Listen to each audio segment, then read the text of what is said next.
दिवाली की अगली सुबह यानी कि आज दिल्ली में प्रदूषण के लेवल में मामूली बढ़त दर्ज की गई। हालांकि दिल्ली के कई इलाकों में AQI का लेवल अभी भी खतरनाक यानी कि 400 के पार है। इनमें बवाना, वजीरपुर, जहांगीरपुरी जैसे इलाके शामिल हैं। यहाँ पर AQI का लेवल 400 के पार है। दिल्ली के कई इलाकों में धुंध जैसी स्थिति भी देखी जा रही है। तस्वीरें आपको दिल्ली के कनॉट प्लेस, INA मार्केट और ITO की दिखा रहे हैं, जहां पर धुंध की वजह से विजिबिलिटी पर भी असर देखने को मिला है।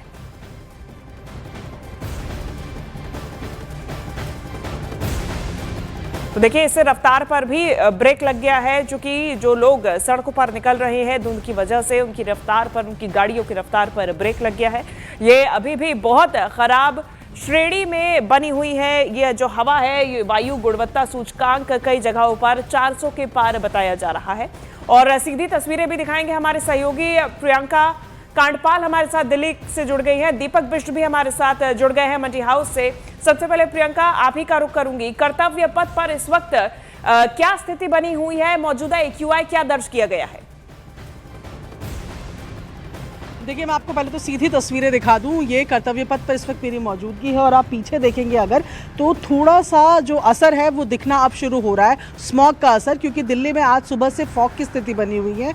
जब फॉग बनता है तो जाहिर तौर पर जो तमाम पॉल्यूटेंट्स हैं वो हवा में मिल जाते हैं और इसी तरीके से एक मटमैली रंग की जो चादर सी है ना, वो आपको दिखनी शुरू हो जाएगी। आपको यहाँ से राष्ट्रपति भवन नजर नहीं आ रहा होगा, क्योंकि आज स्मॉग का असर विजिबिलिटी पर भी पड़ रहा है। 250-300 मीटर की दूरी पे ये नॉर्थ और साउथ ब्लॉक दिख रहे हैं और धुंधलापन जो है साफ तौर पर दिख रहा है। ऐसे में AQI की अगर बात करें तो इस वक्त दिल्ली का AQI जो है वो 350 से नीचे है। 330 से लेकर 340 के बीच में अलग अलग ऐप्स में ये AQI बताया जा रहा है, जो कि बहुत खराब स्थिति में है, वेरी पुअर कैटेगरी में है। लेकिन कुछ स्टेशन ऐसे हैं जिनमें ये 400 के पार भी है और ऐसे में ये बताया जा रहा है कि आने वाले दिनों में, क्योंकि क्लाइमेट कंडीशंस इस तरीके से बनी हुई है, ठंड की जो है वो शुरुआत हो गई है, फॉग कंडीशंस की शुरुआत हो गई है, तो ये AQI भी बढ़ेगा और फॉग जैसी स्थिति है। मैं आपको इंडिया गेट की तरफ की भी एक बार तस्वीरें दिखाऊं, जो इंडिया गेट बिल्कुल भी यहां से नजर नहीं आ रहा है। विजिबिलिटी पर आज जो है स्मॉग का असर साफ तौर पर देखने को मिल रहा है।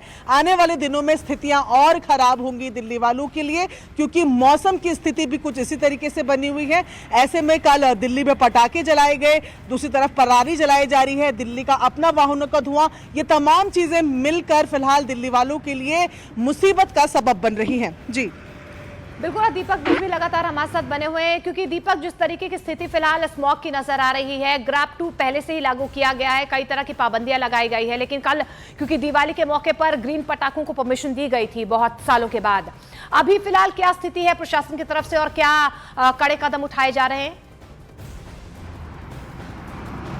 देखिए, मैं बता दूं आपको कि दिल्ली में जो पटाखों की अनुमति थी वो ग्रीन पटाखों को लेकर अनुमति थी और ग्रीन पटाखे सफिशिएंट होते हैं, उससे पोल्यूशन नहीं होता है, ऐसा शुरुआत से ही दावा किया जाता है। लेकिन इसके अलग जो धुआं, जिस तरह का फॉग आज सुबह से हम देख रहे हैं पूरे दिल्ली NCR में, वो कहीं ना कहीं कई कारण हो सकते हैं, पटाखों से भी हो सकते हैं, उसके अलावा पराली भी इसी वक्त जलती है। हालांकि ये सब जांच का विषय होगा, लेकिन जिस तरह से देर रात से लगातार जो फॉग की स्थिति है वो बड़ी है। AQI लेवल ओवरऑल दिल्ली में 400 के आसपास बताया जा रहा है, जिसमें कई इंडस्ट्रियल इलाके भी, हालांकि ग्रैब 2 के तहत कई जो जहाँ पर धूल उठने वाली जगह होती हैं उनको रोका गया है। अब ग्रैब 3 अगर लागू होता है तो उसके लिए भी दिल्ली वासियों को तैयार होना होगा, क्योंकि सांस लेने के लिए अगर स्वच्छ हवा चाहिए तो इस तरह के नियम कड़े करने होंगे और इसीलिए ये स्थिति देखने को मिल सकती है। लेकिन आज फिलहाल दिल्ली में जो स्थिति है वो कमोबेश इसी तरह की बनी हुई, चाहे रेजिडेंशियल इलाके हों या फिर इंडस्ट्रियल इलाके, सभी जगह स्थिति जो है इस वक्त फॉग की बनी हुई है और ये आने वाले समय में और बढ़ सकता है। लेकिन इसको लेकर अब आगे की रणनीति किस तरह की होगी सरकारों की, ये देखना होगा। जी, शुक्रिया दीपक और प्रियंका फिलहाल इस तमाम जानकारी के लिए। तो देखिए, AQI का जो लेवल है